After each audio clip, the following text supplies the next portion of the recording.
You've just landed inside LaunchStreet, the innovation podcast, where we interview top innovators out there shaking things up so you can innovate and differentiate and get further, faster in this crazy, cluttered world.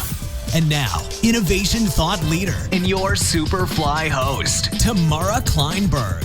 It's me again, Tamara, your host and serious coffee lover. Actually, you don't want to know me without it. It's kind of not pretty. So, you know what I'm sick of? Information. I know, there, I said it. I feel like I am constantly swimming in a sea of information overload, and my head is barely able to just even be above water as I try to figure out what matters and what's just noise. Are you with me? Well, as today's guest, Zach First, talks about, information is like calories, and most of us are suffering from information obesity right now. Zach is actually the executive director of the Drucker Institute at Claremont Graduate University. So that was obviously founded by the management guru, Peter Drucker, and their whole mission is to strengthen organizations, to strengthen society. They do amazing work. So I found our conversation about strategic optimists versus defensive pessimists fascinating. Can you guess which one I am? Yeah, it's probably pretty obvious, right? Strategic optimist. I think it will shed a lot of light on the people you work with and how to leverage them all of them, because we need them all. And he talks a lot about how organizations are like the body, and you can't just have one part working while the rest is failing you. So interesting. Now, to no surprise, Zach's innovator archetype, so how he naturally innovates, is an instinctual risk taker, which means that he fully taps into his work. You should really see it. You'll hear it all through it, and listen for the language he uses around holistic measurements. That's an instinctual all the way, working to connect the dots and see the patterns. And his risk taker comes out when you hear him talk about some of his more controversial stance on things, his willingness to be uncomfortable, because that's what being a risk taker is all about. All right, it's time to dig in. Zach, I'm so excited for today's conversation. Thank you so much for joining us. Thanks for having me, Tamara. It's a real pleasure. Well, since we don't know each other yet, what's one thing people would be surprised to learn about you? Depends how well you know me, but potentially the fact that I really love singing in a church choir. Oh, and what do you love about it? Can I ask? For sure. I spend a lot of my professional life working on problems that we view as having solutions, where extra effort is often viewed as kind of vital to getting to those solutions. I serve in a leadership position, so I'm often out front, whether literally in front of rooms or in front of my team. And when you're making music with a large group of people, none of those things apply. It's like the exact opposite of what you have to do all day. It is, and it's actually really refreshing for that reason. Yeah. So, in fact, in some ways, the harder you try, the worse you sound. The more you stand out, the worse the music is. Oh. And the end goal is not to produce the perfect piece of music or to solve some kind of problem. That is going to mean whatever it means to the people who are in the pews.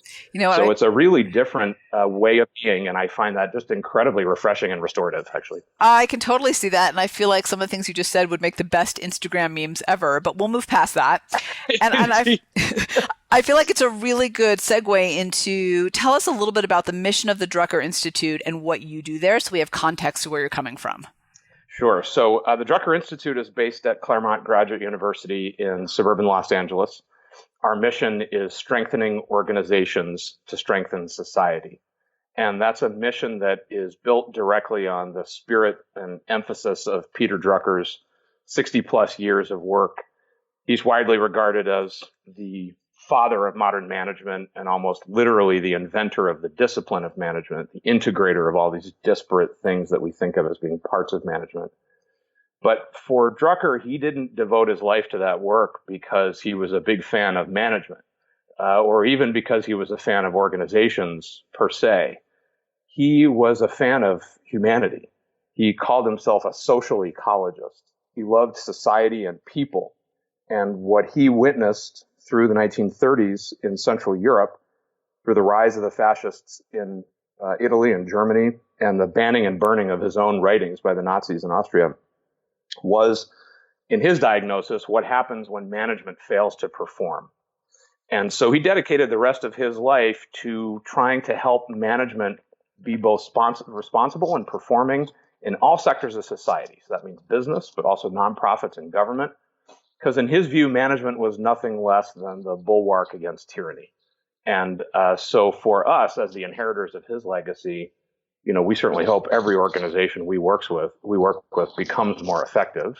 And in some ways, that's all they really need to care about. But if we help them become effective in the right ways, they also contribute to the strength of our society and to keeping tyranny at bay for a little bit longer. What a wonderful reminder. I think we sometimes forget that an organization is simply made up of people. Yeah, exactly. So Drucker has this great story about when he was in his 20s, one of his first jobs, he was working as an investment banker actually in London. And he used to take the train out to Cambridge to go listen to these weekly lectures by the great economist John Maynard Keynes. And he recalled sitting in the back of the lecture hall listening to this man talk, and said it just dawned on him, everyone who's here cares primarily about the behavior of commodities, and I actually care about the behavior of people. And for him, that was the difference between management and economics. Although, of course, as we've seen lately, economics has moved very much in that direction as well. That's right. So I want to kind of dig a little bit into the business landscape, which I think ultimately, I love this foundation now, the people landscape of today. Yeah. So describe how you see today's business landscape.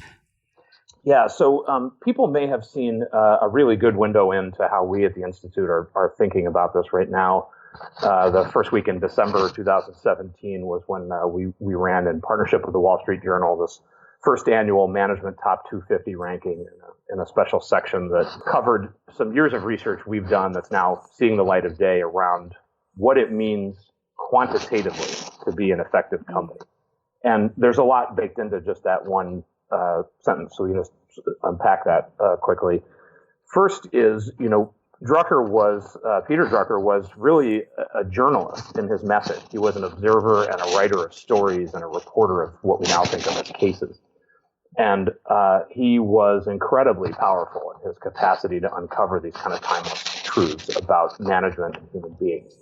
But in today's era, two things are true that mean we have to refresh these timeless truths. One is management is just a very, probably second to like pop music. It's obsessed with the latest. Yeah, that's so true.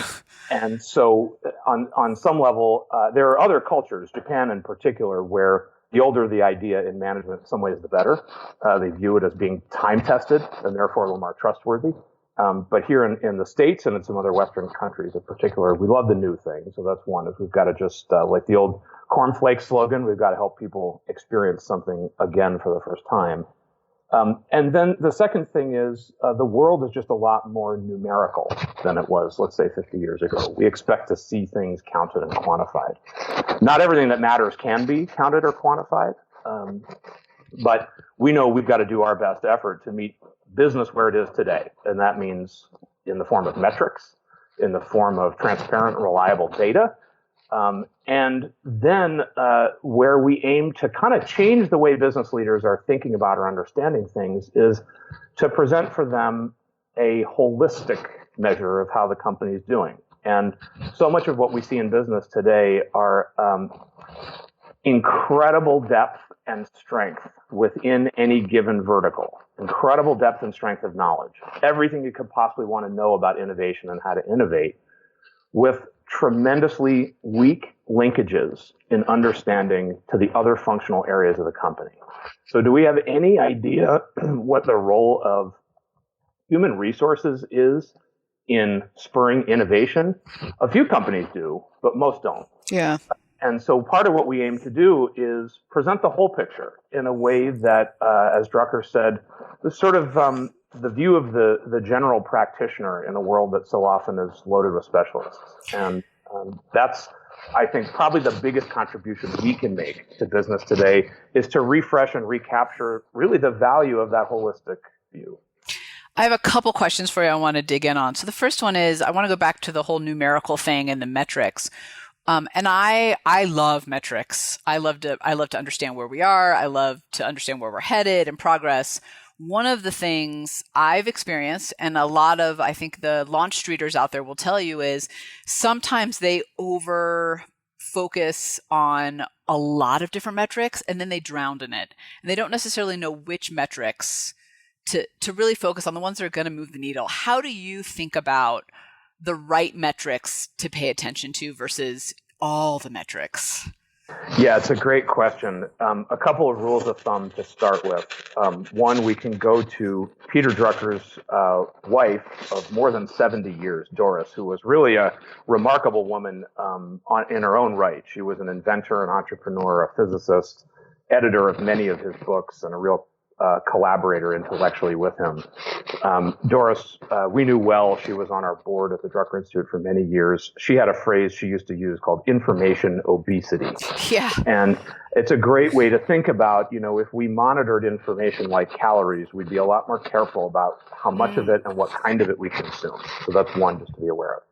The second thing is my favorite misquotation of Peter Drucker, and there are a lot of them. You find all kinds of things attributed to him just because they sound snappy and kind of wise, and so people assume maybe he said them. There's a wonderful misquotation of his that you can find all over the place, which is, if you can't measure it, you can't manage it. Yeah. I've seen it painted on walls. Yeah, exactly. Now, here's the thing about that. First of all, what he wrote was, what gets measured gets managed. Yeah. So the first thing that tells us is, let's be both respectful of, but also cautious with numbers. Because if we measure the wrong thing, it's going to be very hard to not manage to that, even if it's the wrong thing, because we measure it. The second thing we know is, of course, it's not true that if you can't measure it, you can't manage it. I mean, anyone who has either successfully managed or mismanaged a romantic relationship knows all kinds of stuff that you can't measure is vital. That is true. An enterprise. So we know that, we know that sort of intuitively that's not right. So what we want to think about is, let's watch out for information obesity. Don't just vacuum up all the data you can, because it'll bog you down. Second, be careful about what you measure, because it's going to lead to what you manage. So then that leads us to kind of the third principle, which is, make sure that what you're measuring and managing to is directly connected to the results you're trying to achieve. We can look outside business for just an interesting example. I wrote a piece a couple of years ago for Harvard Business Review on, it was called What to Measure If You're Mission Driven. And that's increasingly true for business today. I think they understand the importance of mission. But in this case, it's about a large Episcopal congregation that's here in Los Angeles that was wrestling with the question of whether they should continue to track membership. It's one of the oldest things that churches do, is track membership. But the truth is, membership has very little correlation to the financial bottom line, to how much money they raise. And it also has absolutely no correlation to mission, because the goal of the church is not to create members. It's to inspire people to go follow the teachings of Jesus. And you don't have to be a member to do that. So you can analogize to your own business and say, well, there are plenty of things we measure that have nothing to do with whatever the relationship is we're trying to establish with our customers. And in that sense, you want to be careful about what you measure and track. And we are awash of just so many places you can track all manner of metrics. I mean, we can kind of fall into a hole if we're not careful around just the latest, social media dashboard, right? And on and on. What's the actual change you're trying to produce in your customer's life? And how do you best get at that? And the odds are good that the metrics will be a little messy. They'll be a little imperfect. And if they are, that probably tells you you're on the right track, because you're trying to measure human beings and they're tricky to measure. Yeah, we are a little tricky that way. Yeah. I really like what you said, though. And Launchstreeters out there listening, I would encourage you to really pause and think about information like calories. That is so great, because really you only want a certain amount. And I think, Zach, to what you're saying is so important, which is what type of calories you take in matter too. So you got to make sure you're tracking the right ones. And I know that I have been guilty of tracking ones that looked really sexy, but didn't actually produce anything either way. And unfortunately, I think to your point, that put me and my team down a rabbit hole of making decisions on that, which actually detracted from the results we were actually trying to achieve with the business. Yeah, there's a great phrase from a member of our board, Jocelyn Wyatt, who runs and co-founded IDEO.org, which is their social sector focused arm. And Jocelyn talks about vanity numbers. Yeah. And we have them. We're as guilty of them as the rest of the world. Those numbers that, as you say, you look at and you say, boy, that's sexy. And geez, if only we had X number of Twitter followers, or if we had X number of applicants for that program, or whatever it is.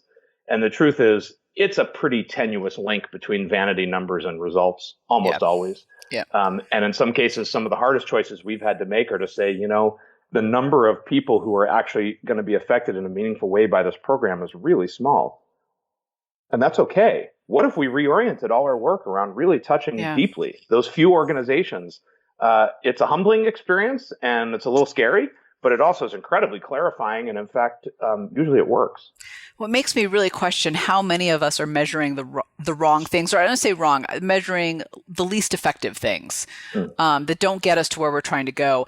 I want to flip it for a second. The other thing I wanted to ask you about was the silos and how, how does HR contribute to innovation? How does accounting contribute to innovation? I mean, I think we know, marketing, branding, R&D, innovation teams do. And, one of the things that we at LaunchStreet really try to share is that everybody is responsible and accountable and has a part in contributing to innovation. It's why we created the innovation quotient edge assessment, the one that you took, which I think you are a risk taker instinctual, which is fascinating to hear your language, by the way, because it's so great to he's hearing it in action.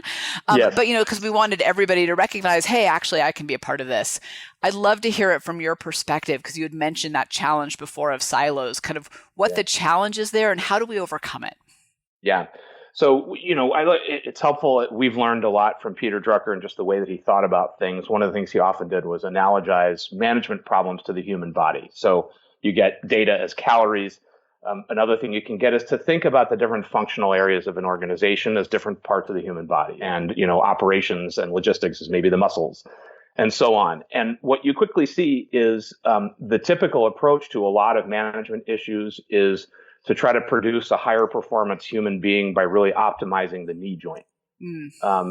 Which, sure, if everything else is maximally optimized, it's not a bad idea. Right. But odds are most of the time you're dealing with someone who's got a, stiff lower back and they're a little overweight and, maybe they got flat feet and they need glasses and you're worrying about them. And you're worrying about. Are you looking at my picture? Right. Yeah, no, I'm painting a self-portrait. So, and maybe, and why are we worrying about the knee joint? Right. It just doesn't. And who cares if it's optimized if nothing else is working? That's exactly right. And so, innovation is one of those things that I think, in our view at the Drucker Institute, innovation is not the province of the brilliant inventor, or, the one or two, mostly guys in the garage. It is something that is more properly thought of as systematic, as a discipline that can be practiced throughout the organization. Most of your innovative opportunities are actually not explicitly in products and services. They're in the way that you work, the kinds of opportunities you seek out, the levels of the organization that you engage in innovation. Are you able to effectively draw ideas from the front lines of the organization back into the C-suite and so on? And in that sense, if we look at, as a lot of organizations today want to do, if we look at innovation as kind of the beating heart of the enterprise, well, then you want to say, well, every part of this enterprise should be connected to that, rather than just, our ideation center that sits kind of adjacent to the corporate headquarters. Every part of the innovation of the organization should be innovating. All of our people should be engaged in it. And in some ways, innovation in the accounting procedures can actually have more impact on the bottom line than the new product or service.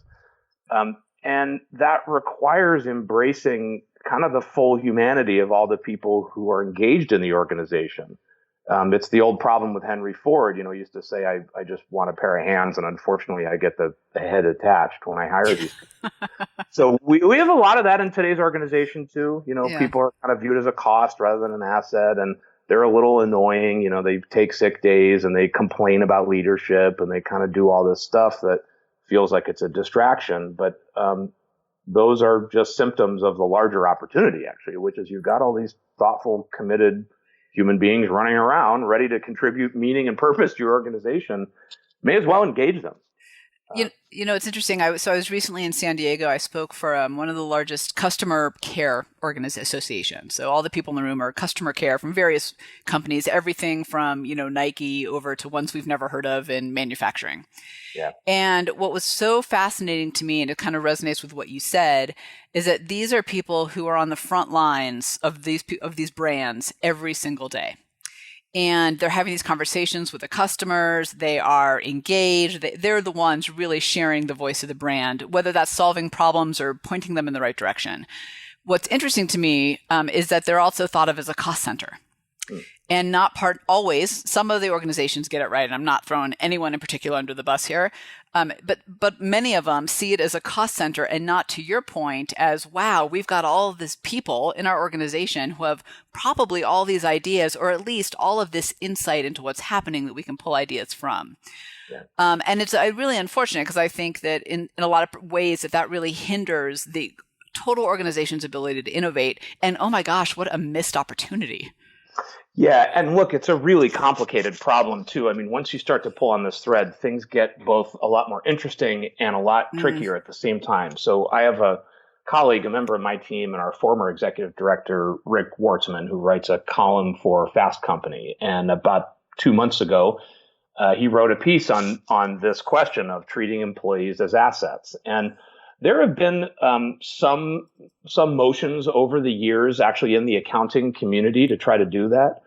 And of course, everything is interconnected. So immediately you see, well, we have a problem, which is if we as a corporation spend money on training and development, that's viewed as a cost. And we don't have any way to show that as an asset. Now we have better people. We can't show it as an asset on our balance sheet. So then there's some effort to say, well, here are some ways you could do that. But of course, then the moment that employee walks out the door, now you just lost assets off your balance sheet. So then it calls into question, well, how long-term a relationship are we looking for with our people? The answer to that question is, over time, less and less. Yeah. Everything's become a bit more mercenary. There's been, as my colleague Rick's latest book puts it, there's been the end of loyalty over the last 20 years. So when that happens, now there's a bit of a standoff between employees and employers around this, and it's to everyone's detriment. Actually, we all lose when that happens. Yeah, it's a shame. I think that lack of loyalty goes both ways. I think companies also show lack of loyalty. Some people show lack of loyalty back. It's this horrible virtuous cycle that keeps going on and on. I wanted to ask you about an article that you wrote that really caught my attention, and that was Rethinking the Corporate Love Affair with Change. And it partially caught my attention because, I think especially in the innovation space, it's all about you must change. Like that's kind of the narrative that we're working towards. So tell me a little bit about, from your perspective, why we need to rethink our view on change. I want to share that with the audience. Yeah, sure. So again, it won't surprise you at this point to know this all comes back to the human being. Organizations are themselves not capable of thought or action. It's a legal structure that organizes people. And people, by and large, don't change. If you think about the human operating system, as a colleague of mine put it, that doesn't get upgraded regularly. Maybe it's upgraded slowly over the course of tens of thousands of years. But the brains, the neurology, the physical systems that we have as people to exist within organizations are not changing. And so we know that there are certain immutable truths about the speed at which human beings just emotionally, spiritually, psychologically can adapt to change. We know that there is great value in continuity as we form really powerful, valuable forces like culture and tradition, these things that actually hold organizations together. And in fact, it's in the very purpose of an organization to resist change, which is to say, to be resilient. Right. I mean, the flip side of change is just resilience. And we think about the flip side of change as being resistance to change, which just sounds like you're a stick in the mud. Right. But the flip side, I think you can also fairly say, is resilience. It's an ability to hold fast amidst turbulence, and that's a valuable thing. So what all that means, I think, is we've got to temper how we think about change, particularly in large organizations. Certain things should probably be in a constant state of flux. certainly when you look at just the pace of technology these days and the way in which it's permeating every aspect of the organization, don't fall behind on that. Let's not be resistant to change in that area. But let's not fall in love with this idea that because technology is changing quickly, everything else ought to be changing quickly as well. Let's have a giant sort of blue sky reorg of our work processes every 18 to 24 months. You're going to drive your people nuts. Yeah. And they're going to spend all their time thinking about how they work rather than just doing their work. Yeah. And so there are endless optimizations we can go through, each one of which carries a cost. People have to learn, they have to adjust, they have to go through periods of anxiety and fear. And then they can maybe, if you do it all right, kind of get comfortable and get back to being productive again. If you're going to put people through that cycle, you better be really sure it's worth it. So the thrust of that piece was to consider the human being first and understand that that's actually the essential technology of the organization. It isn't upgraded regularly. The hardware doesn't change. And then to build your pace of change around that. So if you have areas in which you're going to ask people to be relentless about their embrace of change, and every organization probably does these days, you ought also to balance those with areas in which there is no change so that people have some solid ground they can stand on while they're, swinging and flailing at all the everything that's flying at them in this other domain. That's a really interesting way to kind of balance the need for both, for a little bit of consistency and to keep up with changing times. Do you think a couple things? One, do you think that we get into this cycle of chasing change that doesn't actually matter, almost a little bit like the metrics? I hear it a lot in technology, but I think it's true in a lot of ways. Oh, this customer expectation changed. Oh, this technology changed. Oh, the competition changed. So we're constantly chasing it, trying to figure out what matters, what doesn't matter, what we need to do something about. And that feels exhausting. Actually, let's start there. Talk a little bit about that. Like, are we chasing too much? Yeah, absolutely.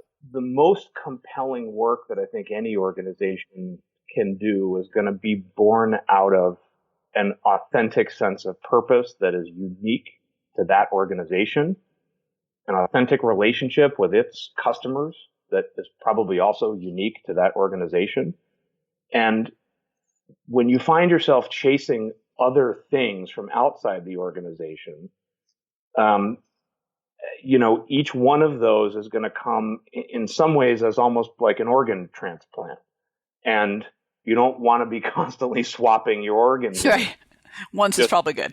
You have access to some that work a little bit better than the ones that you currently have. So again, there's the sense, I think, of we've kind of technologized the way in which we think about human organizations. And we imagine that because technology is constantly upgradable and constantly evolving and getting ever faster and more powerful, that our organizations should be as well. And to some extent, that's true. We never want to stop striving for excellence and improving our performance. But the pace is radically different. And human beings' ability to absorb change is radically different. So don't imagine just because you get a new phone every 12 months that, you also want to be upgrading your CRM every 12 months. Right. You'll drive your salespeople nuts. So, I think just the technologization, if we can pull that back and actually re-anthropomorphize the way in which we look at things, it's a lot healthier. It also means you spend a lot more time thinking about what's unique about your organization, what you do uniquely well, because while you're chasing the competition, they're probably chasing you too. And in fact, to be different is probably the most powerful strategic tool you've got these days. There's just tremendous opportunity in standing out and having a unique and distinctive voice and offering. But it requires courage. That was one of Drucker's core principles.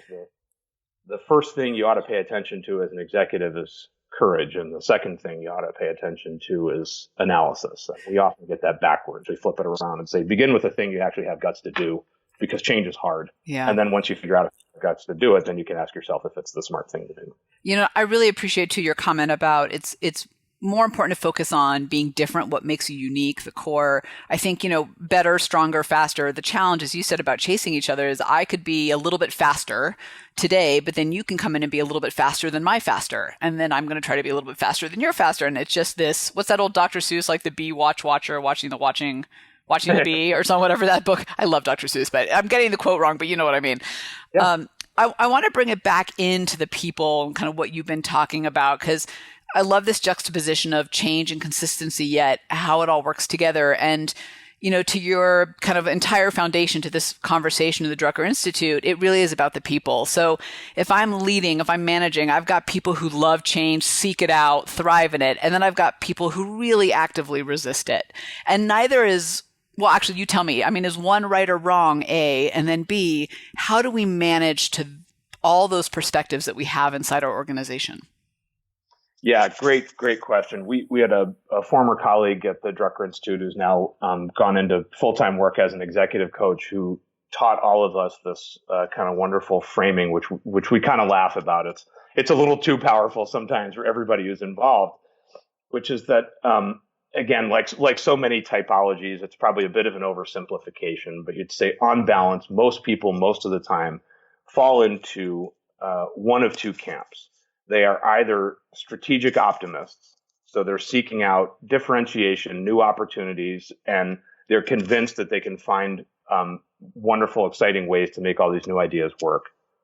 And you have defensive pessimists, and they are trying to protect the core, ensure the integrity of the organization, and they're always on the lookout for threats. And I'm a strategic optimist. One of the people on my staff who I collaborate with the most often is a defensive pessimist. Mm.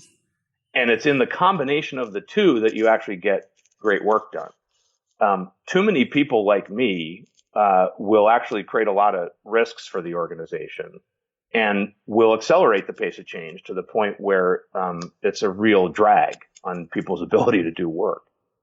Too many defensive pessimists and you get stuck. Yeah. Because everything carries risks, and at some point, you're not able to embrace the risk, and you wind up in a permanently defensive crouch. The integration of the two is actually quite powerful because you get a nice kind of left foot, right foot rhythm that can happen, where I can come in and stir something up and say, what if we looked at things this way? What if we tried to approach it differently? The defensive pessimist can say, well, are you really sure? What are the risks it's going to create? What haven't we thought through about this? I think, oh, yeah, that's a good question. I go back and I can say, okay, we'll look at it this way. And you could sort of ping pong back and forth and you get to good results. Drucker had a rule of thumb. If there's anything that's happening as a decision inside an organization that's important and you don't have vigorous disagreement over it, you haven't actually thought it through. And so in that sense, it's in that, I think it was Thomas Jefferson who called it the fierce clash of ideas. That is what you're looking for. And so in that sense, you want a balance of people who love change and people who understand the cost of change and are worried about it. You want them actually working side by side. So how do you start that? Because one of the things you probably see this too, that I see is, I think it's a myth we have, particularly in innovation, where we're trying to, come up with new ideas and new, like you said, though, I believe very strongly it's about the process of, how you solve the problems, how you look at them, see opportunities, do things differently. But I think we have this, myth that the yes-anders, those people, and I'm an optimist, a strategic optimist. I'm totally like you. We get it. We're visionary. Oh my God, we're totally on board. We're the innovative ones. And then the yes-butters are the people who don't get it, and they should just be ignored because those people are just not on your bandwagon. How do you start that process of getting that ping pong, as you said, to work? Yeah, there's some great writing by other folks out there who've done some good thinking on this. So I'll just draw on some of their work. Roger Martin's a favorite of ours at the Drucker Institute. He's got a new book out recently called Creating Great Choices that touches on a lot of this.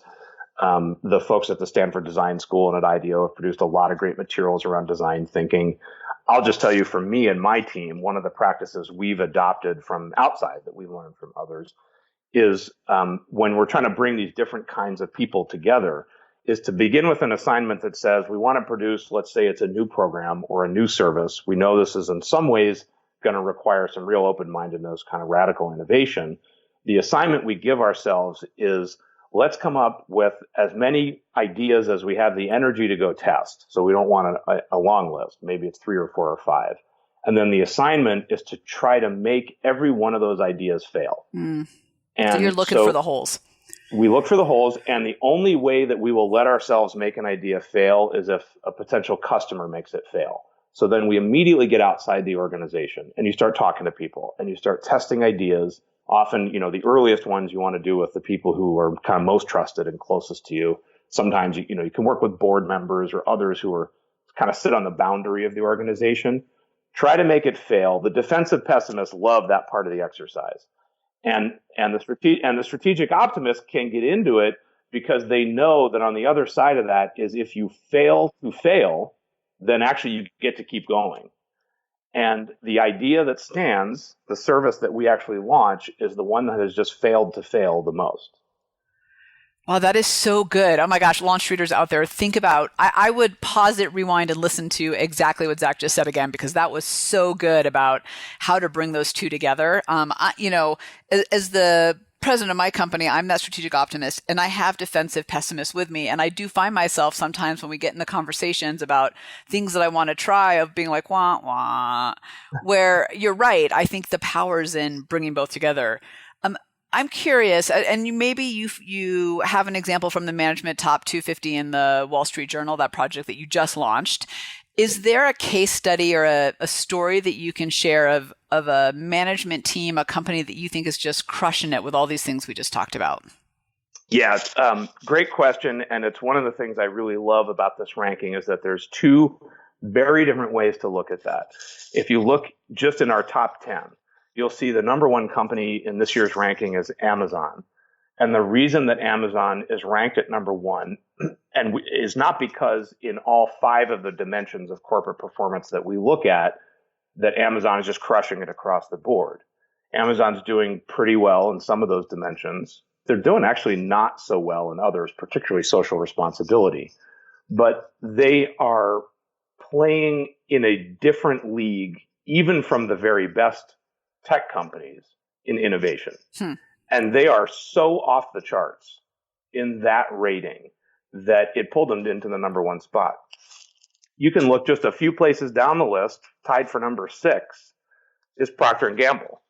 And Procter & Gamble is a company that is demonstrating, it's one of only 6 companies in our entire ranking that demonstrates excellence on every measure. And those are 2 very different models. And 2 very different ways of looking at what it means to be crushing it. And so you can look at Amazon. The Journal did a really nice story about kind of what the day-to-day innovation techniques are at Amazon, the 2 pizza meetings and all that kind of stuff. And you can see what they wrote up about how Amazon is relentless about innovation. They focus on it. They put all their energy and resources into it, and they get a great result. And you can look at Procter & Gamble, which takes a systematic approach to just about everything that they do. And they did a great write-up on them, and I think Walmart also, and how they're trying to better integrate tech companies' innovation techniques into what we'd often view, I think, unfairly from the outside as these kind of fusty old, retail, brick and mortar, diapers and toilet paper organizations. My cleaning products. They're actually quite sophisticated, but they're pushing themselves in the same ways to integrate a lot of these tech company style innovation techniques. What's crucial about as we think of kind of the all-stars, these companies that are just crushing it across the board are doing, is they are able to maintain a focus on all 5 of the areas that we measure. They're companies that are strong in their sense of mission, purpose, social responsibility. They spend a lot of time and energy in a smart way, engaging and developing their employees. They are relentlessly focused on the customer. Customer's boss, they're number one. They are high performers at innovation, and when you put the whole package together, they have a strong financial strength as well. I also think what's interesting about, I'm going to use Amazon in particular, and it loops back to what you said earlier about know your core, know what makes you unique. I did a whole video blog on this. I feel silly saying vlog, so I just have to say video blog. I know that it's dating myself, but there it is. They are brilliant at knowing who they are in their core. They know what they're about. And when they bought Whole Foods, a lot of people said, wait a minute, what do they know about food? But what they really know is distribution. And delivery. So it makes a lot of sense, actually. And they can innovate, I think, in really powerful ways because they know who they are at their core and what they are actually trying to do out there. Yeah, and if you look at both those companies, although they take very different routes to success, both Amazon and Procter & Gamble are companies that, for better or worse, depending on your perspective, stand at kind of arm's length from the short-termist, quarter-to-quarter financial market forces.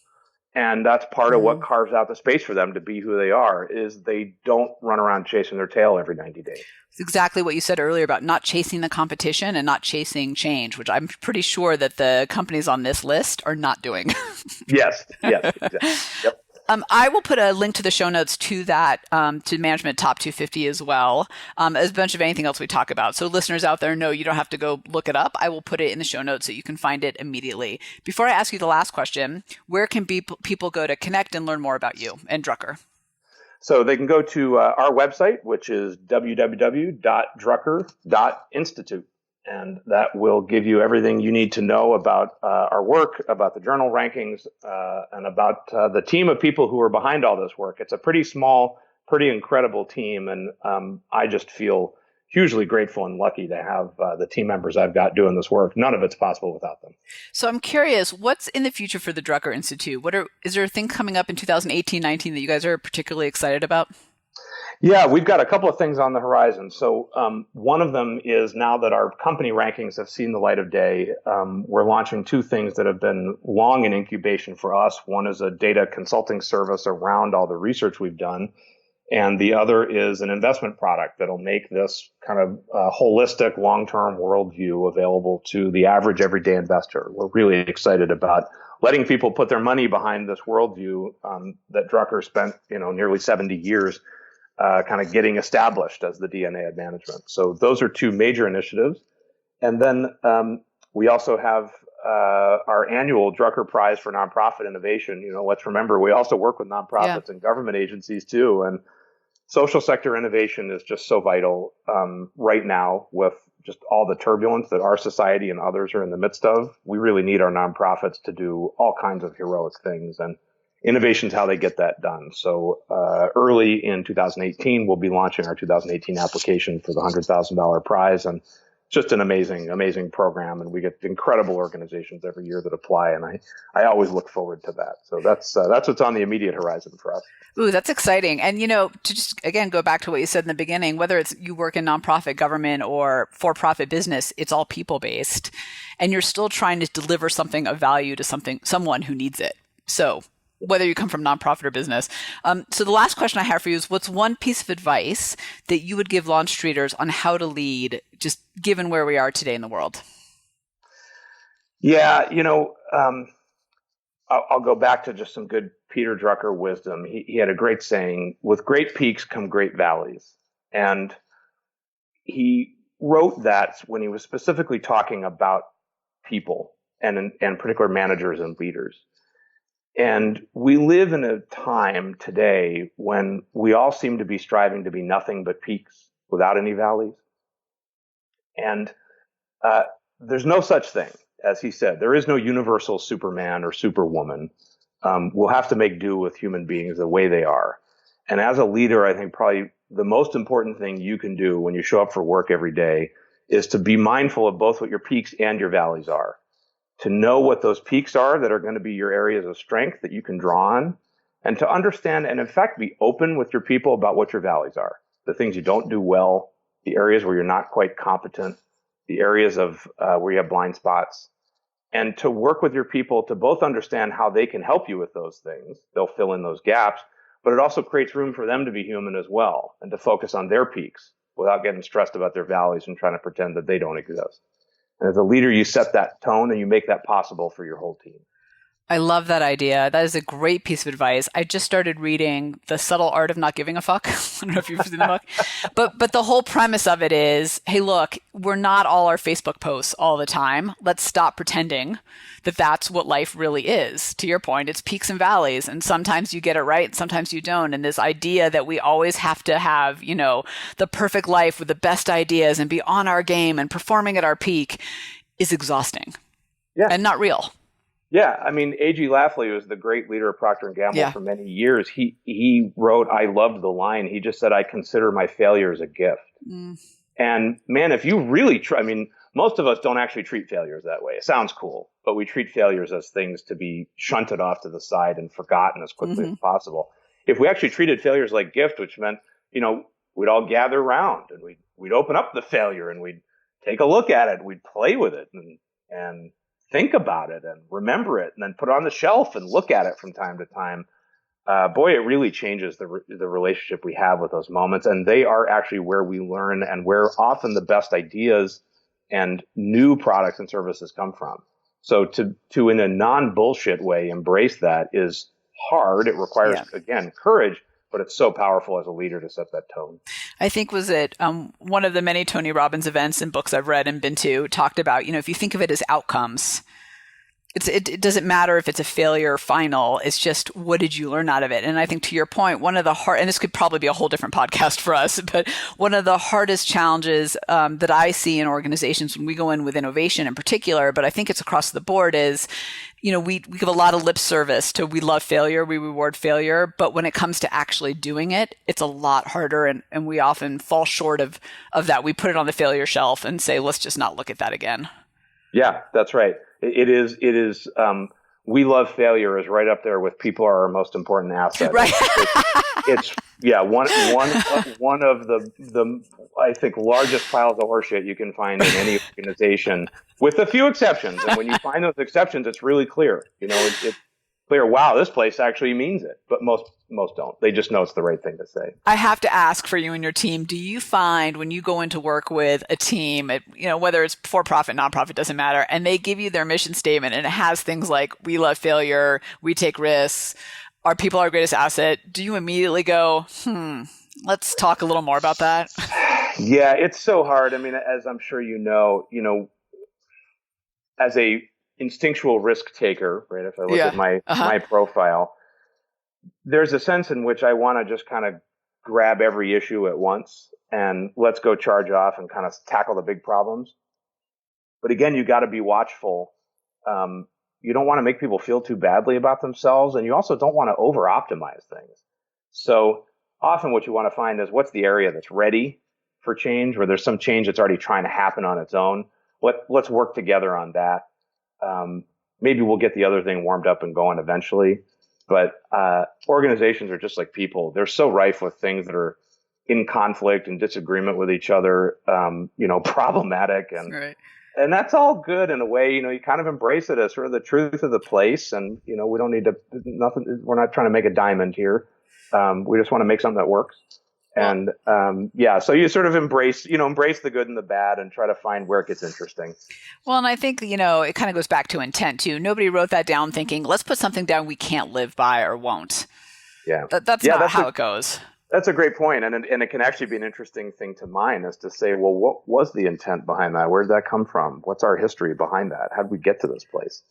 Well, I have a feeling that instinctual side on your archetype really does help you. That's all about, seeing and connecting the dots and the patterns. And having a little bit more of a circuitous route to getting to kind of innovation and ideas. And I think in the work that you do, that's probably tremendously helpful to all those that come through the Drucker Institute, because I think oftentimes that solution, that idea, that way to solve something isn't an A to B to C. It's A to X to L, over to 1, back to C again. Yes, it absolutely is. And look, us instinctuals have to be mindful, because every now and then, you say something you think is brilliant and everybody looks at you and says, I'm sorry, I didn't quite follow you. God. So you're not always on the right path, but sometimes you're absolutely right. It is the windy path that gets you to where you need to go in the end. Oh my God, I love that you said that. I'll tell you that some of the advice when we do work with clients on instinct, when people who are instinctuals, we say to them, look, follow your brilliance, say it, and then be prepared to back up. Yes. Because people are not going to get it right away because they didn't go A to X to L back to A. So just use it, leverage it for your thinking, and be prepared to take a deep breath and walk people through how you got there. Yeah, that's right. Don't have too much commitment to your craziness. That's right. That's the quote. That's the quote of the day right there. Well, Zach, thank you so much for joining me. This has been absolutely fascinating. I got a tremendous amount out of this, and I know our Launchstreeters will as well.